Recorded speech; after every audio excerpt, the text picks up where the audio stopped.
Today, I'm going to tell you how much work you actually need to put in to become elite and to become a good football player. If you're somebody who's really serious about elevating your game and being the best possible player you can be, stay tuned and watch the full video. What is good, YouTube? It is your guy KJ back here again with another video. And today, I'm going to show you not only how much work you need to put in, but how to put in the work and how to become the best possible player you can become. So before we get to that, make sure you guys subscribe to the channel and join the desireLess crew where we're constantly creating bangers and constantly helping you guys elevate. And also, if you're interested and you want to join our email list, some link to that's in the description down below. When you have more weekly information to elevate your game, why not? If you're somebody who just wants to keep getting better and just wants to know as much information as you can to dominate the game, then check those both out. Link to those in the description down below. But understand, you didn't come here for that. You came here for the meat and potatoes, like I always say. So how much work do you really need to put in to become good at football? And honestly, I used to always think about this when I was younger. I'm like, man, I used to look at these top tier athletes. I used to look at the Adrian Petersons, the LaShawn McCoys, the Tom Brady's, the Calvin Johnsons. I'm like, man, how much work did it actually take for them to become great? How much work did they actually have to put in to become one of the best players in the world? And to be honest, it is all subjective. If I'm gonna be real, it is subjective. It isn't like a one-size-fit-all work. There are some guys who have to put in an immense amount of work to get where they're at. For example, Tom Brady. He wasn't born with the natural gifts of genetics of a Patrick Mahomes or Josh Allen, but he always talks about how he had this work ethic and discipline that carried him over to developing and become one of the best players ever. And he was a guy who put in a lot of work. And then you also got some guys who were just like that. I mean, you got freaking nature like Bo Jackson, who he didn't even lift weights. He was this guy who just naturally freakishly strong, fast, ran a 4.1 accordingly. They said he ran a 4.13 or 4.19. I mean, I don't know. I don't see the tape. You know, they say, well, Chamberlain scored 100 points. We still ain't got the tape. We got videos of a lot of stuff.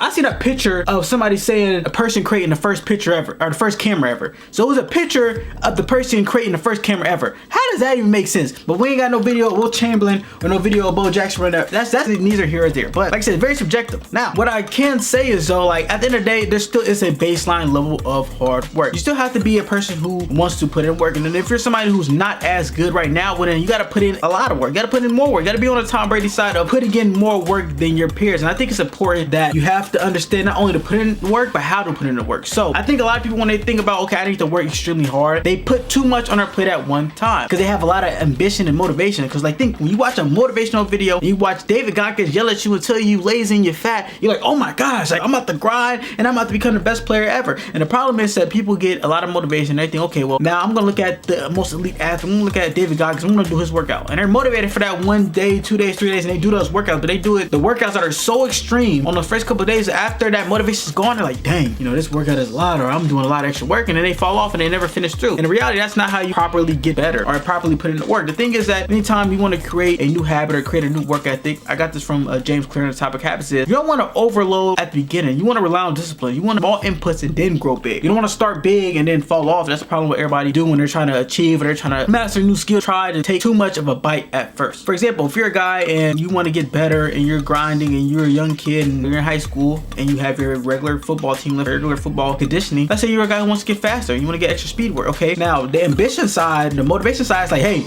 I'm gonna go run 100 meter dashes. In reality, no, that's not really sustainable. So what you want to do is you want to start off little at a time. So if I want to get faster, okay, I'm gonna spend 10 minutes a day after workouts to get some extra speed work. Just 10 minutes. And I know you're thinking like, well, how am I supposed to get better in 10 minutes? The whole point is that you want to build this extra work ethic into a routine, into a habit. Those 10 minutes, you do that over a long period of time. That extra work just becomes second nature. It becomes automatic. You don't even think about it. You don't have to think about, oh, I gotta put my extra work in. You just do it. So then when it becomes a habit, that's when you start to increase the volume. So instead of 10 minutes, it goes to 30 minutes. Okay, after a couple months, 30 minutes go to an hour. And that's how you sustain a long period of time where you're constantly grinding. And on top of that, your body's able to handle the load because you didn't overload it too much at first. You didn't try to do an elite athlete workout, try to do a Tyreek Hill workout. You don't have Tyreek Hill genetics. You don't have Tyreek Hill's strength, his core strength, his hip flexor strength, his hamstring strength, all the things that make him fast. You don't have that yet. But if you start slowly and you stack and you build it, you build it, you build it, you build it, then you will get there. And then after a couple years, you will be able to perform those same workouts at the same time. That's something that I did over the couple years. I always admit that I wasn't a guy who was the most naturally talented guy in the world, but I was always someone who worked hard. So over years, from high school to college, to junior college, then to Ohio University, I worked hard. I constantly worked hard. And now, as I got older, I consider myself an elite athlete. I got a pro day coming up, and I plan to jump 43 inches. I plan to run a 4.240. That's what I'm on pace to do, and that is my goal right now. So I didn't have that coming out of high school, but over time, I just worked and I stacked. All that hard work stacked on top of each other. I didn't burn out. I didn't try to do too much at the beginning. I slowly slowly stack. I slowly stack. I slowly stack. And another thing I did that helped me stay on track and help me stay disciplined is I planned out my workout. I have a calendar. I always tell athletes and I tell people in general, if you want to get the most out of your day, you really want to truly dominate, start putting it in your calendar. Track your time. Throughout your day, you need to have an agenda. Just like any successful person has an agenda in their day. A CEO, a top premier athlete, anybody who's accomplishing things, they have a to-do list, a thing that they know before the day happens what all they have to do. So if you're somebody and you start planning out your days, you start putting it in your calendar, you don't have to think about it. You can just, you wake up in the day, oh, okay, I told myself I'm gonna put this extra work in. Boom, I'm gonna do it at 3 o'clock. Or boom, I'm gonna do it in the morning. And it's already in your calendar. So when you wake up, you don't have to think about it. When you think about it, now you're gonna bargain with yourself. You're gonna, okay, well, I guess I kinda don't feel like it, so I'm gonna lay back down in bed. But no, if you know you're on your calendar and you get up like, oh snap, okay, I have extra work today. You don't even think about it, you start doing it. Boom. If you have push-ups to do, for example, I'm not saying push-ups gonna make you better, but you're gonna do that. Or if you got late nights and you got some extra sprints at the end of the day or after practice, you start putting it in your calendar, it leaves room for you not to think about it. When you don't think about it, you're not bargaining with yourself, you just do it. And you do it over and over again, and it's constantly in your calendar, and you buy more time. So if you're somebody who's thinking like, man, I ain't got enough time to put in extra work, track your time. Start looking at what are you actually spending your time on, and you can figure ways to put it in. Because if it's important to you, you always can find time in the day to do it. So you want to start and build small habits or a small work ethic where you start little and you want to grow your work ethic, and then you want to put it in your calendar. And then last but not least is you want to do essential work. What I mean by essential work is I always point that you want to focus on the 20% of the input that gives you 80% of the results. So you want to focus on the stuff that actually it matters. What are you? Not everybody else. I know every strength coach or every coaching staff like, hey, this offseason you need to get bigger, you need to get faster. Great.